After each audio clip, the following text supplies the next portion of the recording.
నమస్కారం ETV news కు స్వాగతం. ఈనాటి ముఖ్యాంశాలు. కుటుంబ పార్టీలతో ఉత్తరప్రదేశ్ అభివృద్ధి సాధ్యం కాదన్న మోదీ. వచ్చే ఎన్నికల్లో కుల మతాలకు అతీతంగా భాజపాకు ఓటు వేయాలని పిలుపు. సమాజ్వాదీ పార్టీలో మరింత ముదిరిన సంక్షోభం. పార్టీ గుర్తు కోసం ములాయం, అఖిలేష్ వర్గాల పోరు. తమకే ఇవ్వాలని ఈసీకి నేతాజీ విజ్ఞప్తి. ముచ్చుమర్రి ఎత్తిపోతల పథకాన్ని జాతికి అంకితం చేసిన చంద్రబాబు. రాళ్లసీమను రతనాలసీమగా మార్చే దిశలో తొలి విజయమని వ్యాఖ్య. ఆంధ్రప్రదేశ్లో 4వ విడత జన్మభూమి కార్యక్రమం ప్రారంభం. కుటుంబ సమాజ వికాసమే నినాదంగా ప్రజల్లోకి వెళ్లిన అధికార పార్టీ నేతలు. వైద్య ఆరోగ్య శాఖ పనితీరుపై కేసీఆర్ సమీక్ష. పేద గర్భిణులు ప్రభుత్వాసుపత్రుల్లోనే ప్రసవించేలా ప్రోత్సహించాలని అధికారులకు ఆదేశాలు. హోటళ్లు, రెస్టారెంట్లలో సేవా రుసుం తప్పనిసరి కాదన్న కేంద్రం. ఆతిథ్యం నచ్చితేనే చెల్లించాలని స్పష్టీకరణ. పర్యవేక్షించాలని రాష్ట్రాలకు విజ్ఞప్తి. లోధా కమిటీ సిఫార్సుల్ని బీసీసీఐ అమలు చేయకపోవడంపై సుప్రీంకోర్టు కన్నెర్ర. అధ్యక్షుడు, ప్రధాన కార్యదర్శిపై వేటు. కొత్త వారికి బాధ్యతలు.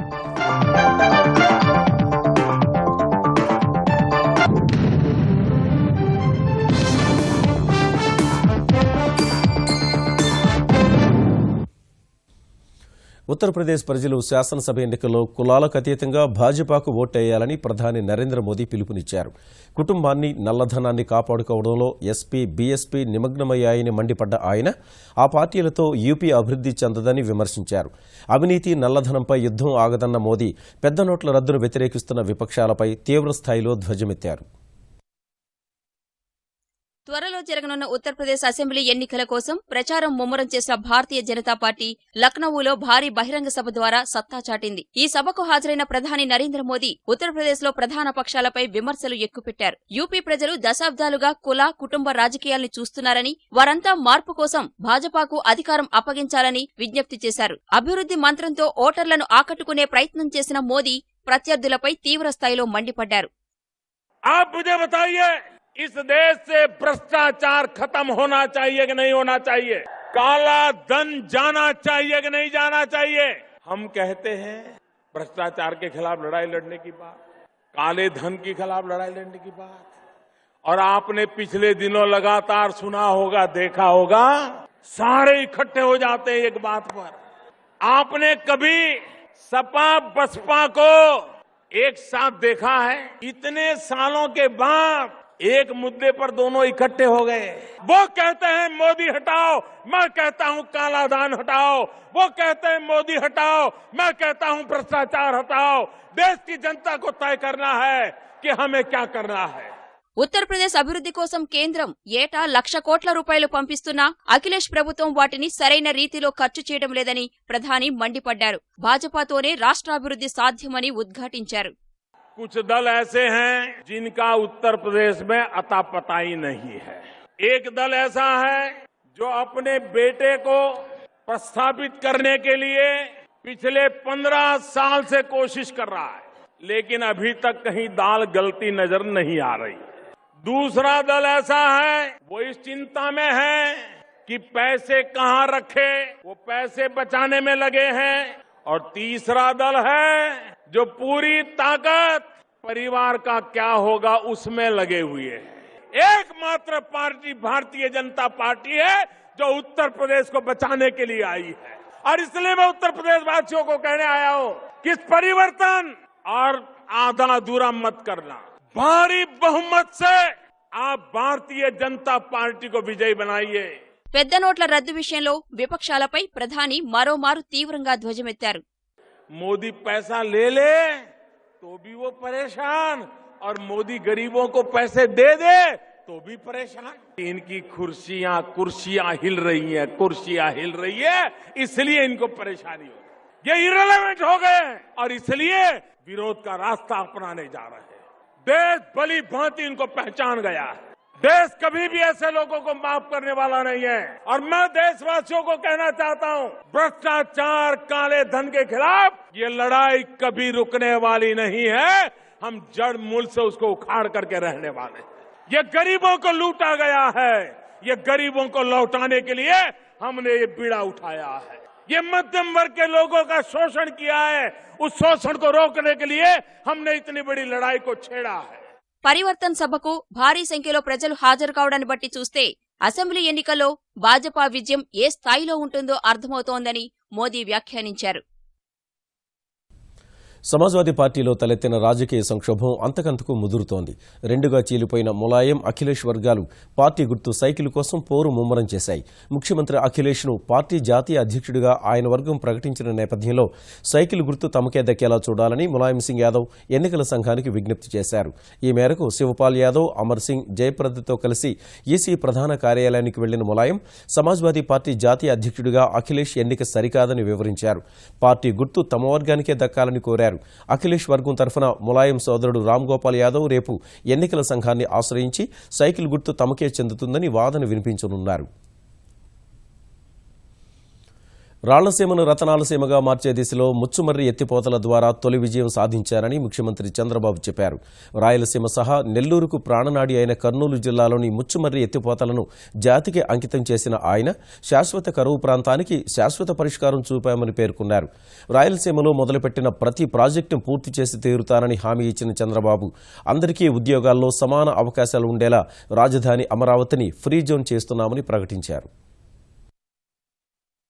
రాయలసీమ 4 జిల్లాలు సహా నెల్లూరికి ప్రాణనాడిగా భావించే కర్నూలు జిల్లా నందికొట్కూరు నియోజకవర్గంలోని ముచ్చుమర్రి ఎత్తిపోతల పథకాన్ని ముఖ్యమంత్రి చంద్రబాబు జాతికి అంకితం చేశారు. మొదట ముచ్చుమర్రి పథకం పైలాన్ ప్రారంభించిన ఆయన 2 పంపుల ద్వారా కేసీ కాలువలోకి నీటిని విడుదల చేశారు.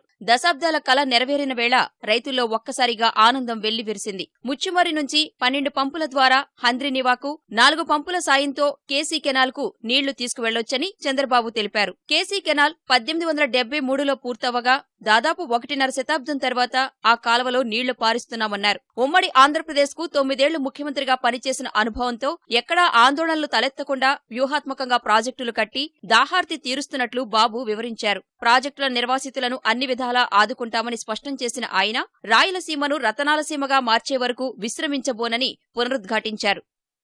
నేను ఎందుకు దీన్ని ప్రాణనాడిని వాడానంటే నీళ్లు తక్కువ ఉన్నప్పుడు కూడా త్రాగునీటికి మన వాటా ప్రకారం డెడ్ స్టోరేజ్ లో కూడా మీకు నీళ్లు ఇచ్చే అవకాశం ఉందంటే అది ఈ ప్రాజెక్ట్ యొక్క ప్రత్యేకత. ఈ ప్రాంతంలో పండ్ల తోటలు తీసుకొస్తాం.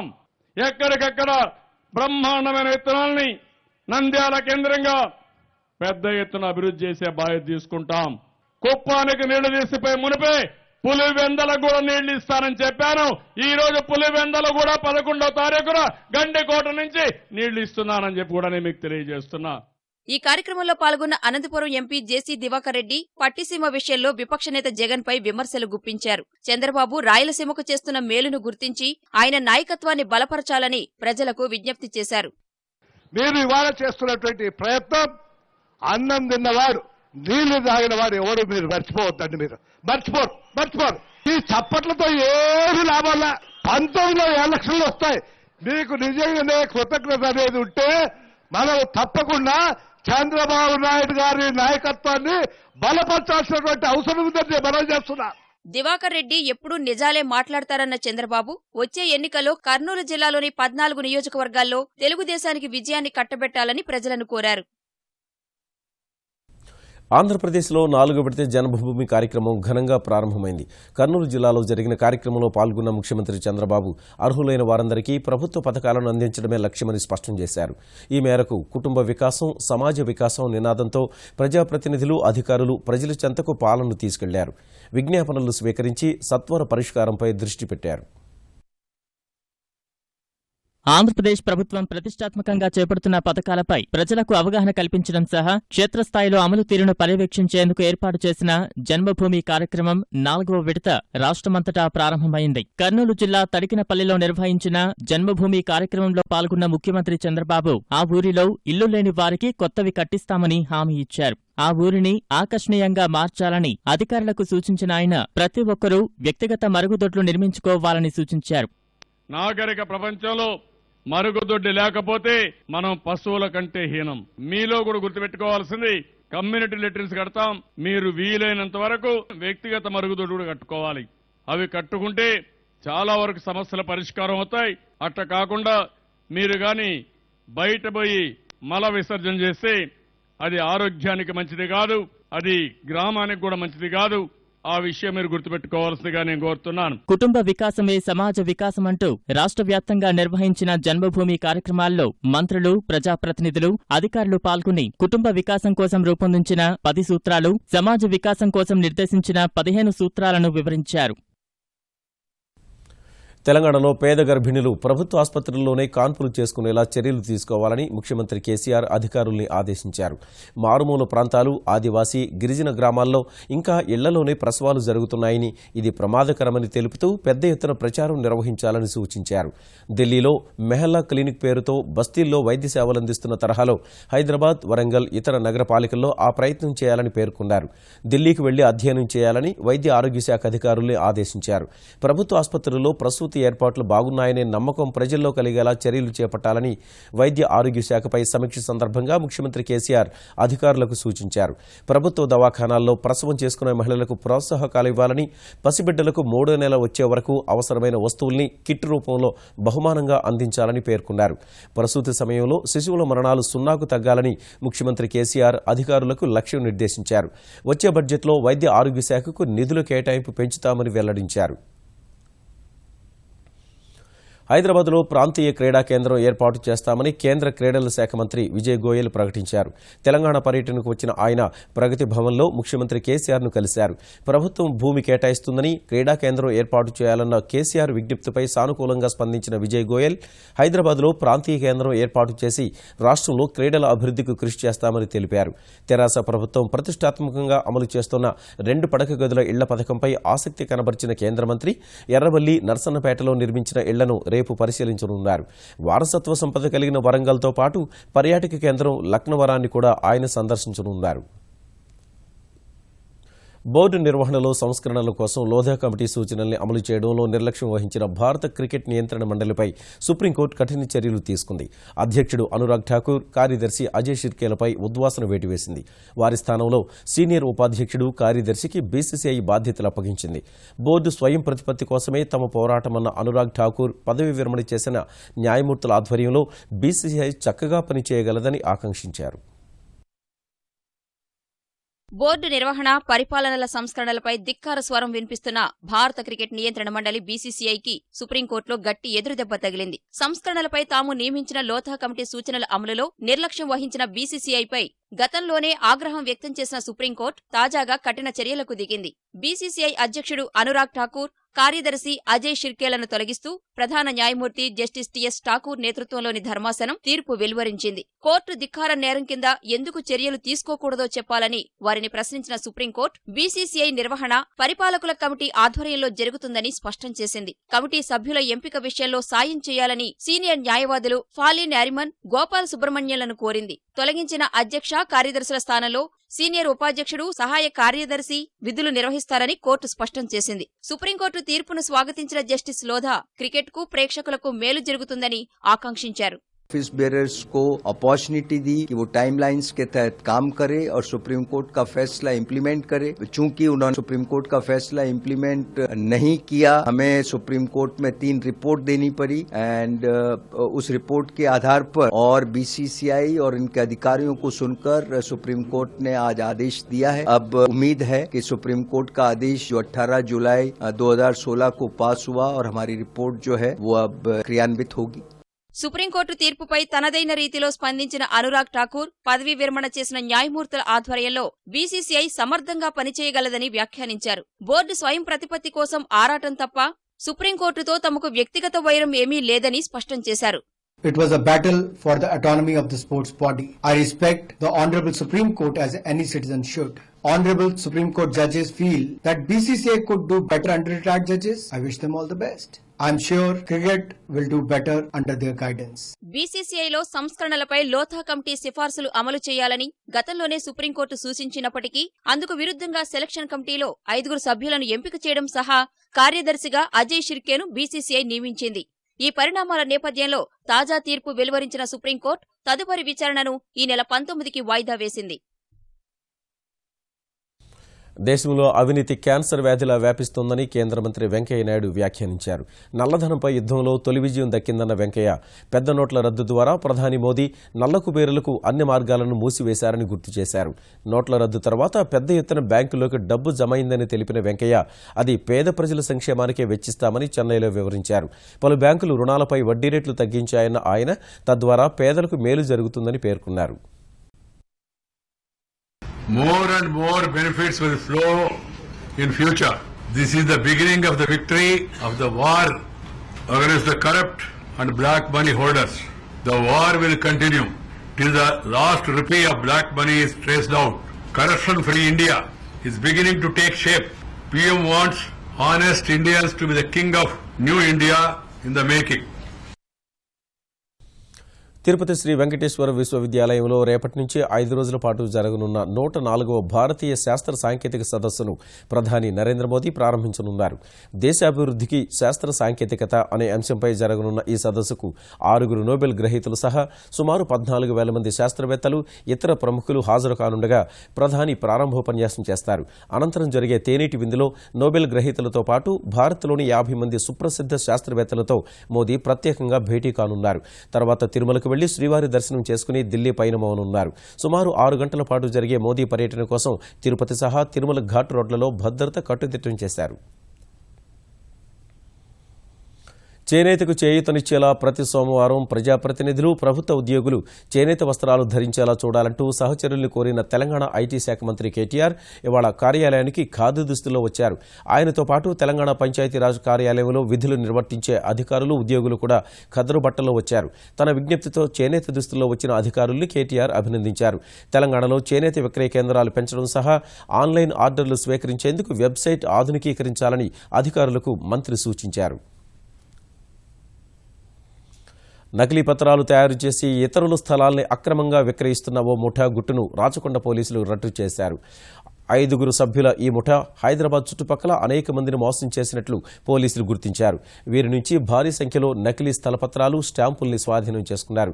గత 5-6 ఏళ్లుగా అనేక స్థలాలను ఈ ముఠా విక్రయించినట్లు రాచకొండ సంయుక్త పోలీస్ కమిషనర్ శశిధర్ రెడ్డి తెలిపారు. నకిలీ ఆదాయ, జనన, మరణ ధృవీకరణ పత్రాలను కూడా వీరు తయారు చేస్తున్నట్లు ఆయన వెల్లడించారు. ఈ ముఠా చేతిలో మోసపోయిన వారు తమకు ఫిర్యాదు చేయాలని సూచించారు.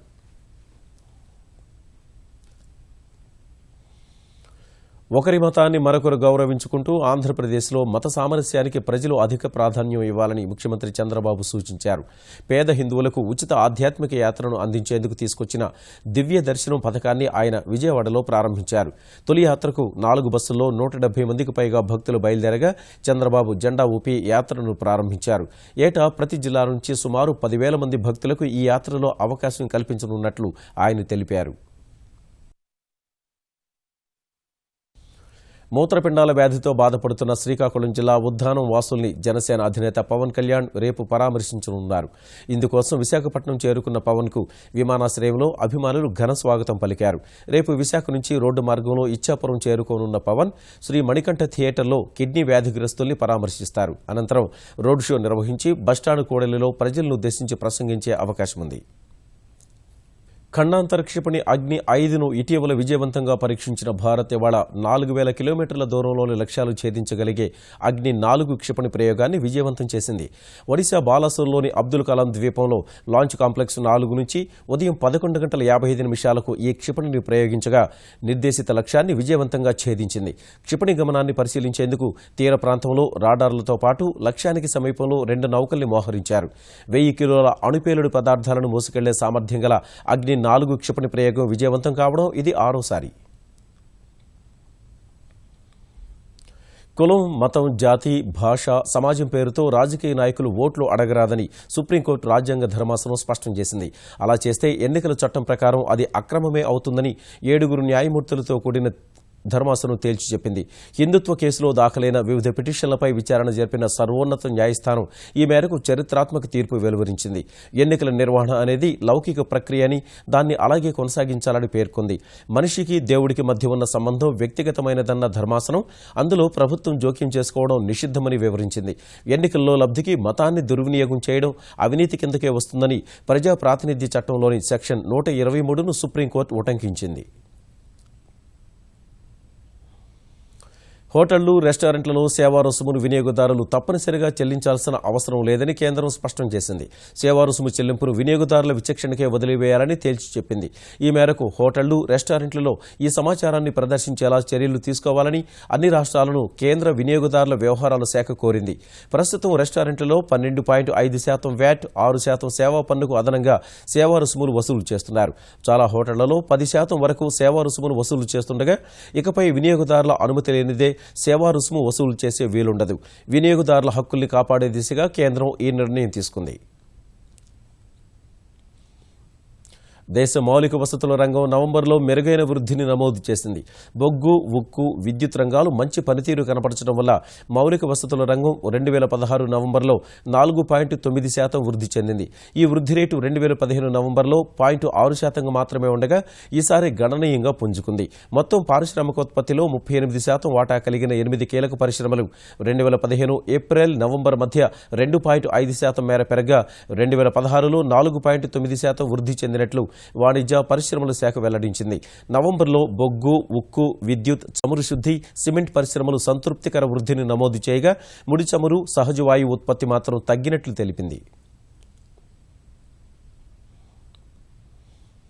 డిసెంబర్లో తయారీ రంగం రుణాత్మకంగా నమోదు కావడం, డాలర్తో పోలిస్తే రూపాయి బలహీనపడడం, బ్యాంకులు రుణ వడ్డీ రేట్లను తగ్గించడం వంటి పరిణామాల మధ్య దేశీయ స్టాక్ మార్కెట్లు కొత్త ఏడాదిని నష్టాలతో ప్రారంభించాయి. గత సెషన్లలో లాభాలు స్వీకరించేందుకు మదుపరులు మొగ్గు చూపగా ఒడిదొడుకుల మధ్య సాగిన ట్రేడింగ్లో సెన్సెక్స్ 31 పాయింట్ల తగ్గుదల నమోదు చేసింది. ఉదయం 26,711 పాయింట్ల వద్ద ప్రారంభమైన సూచి అమ్మకాల ఒత్తిడితో ఒక దశలో 26,447 పాయింట్ల కనిష్ట స్థాయికి పడిపోయింది. చివరి గంటలో లభించిన కొనుగోళ్ల మద్దతుతో 26,721 పాయింట్ల గరిష్ట స్థాయిని తాకిన సూచి చివరకు 26,595 వద్ద స్థిరపడింది. జాతీయ స్టాక్ ఎక్స్చేంజ్ సూచి నిఫ్టీ 6 పాయింట్లు తగ్గి 8,179 వద్ద ముగిసింది. ఈటీవీ న్యూస్ సమాప్తం. నమస్కారం.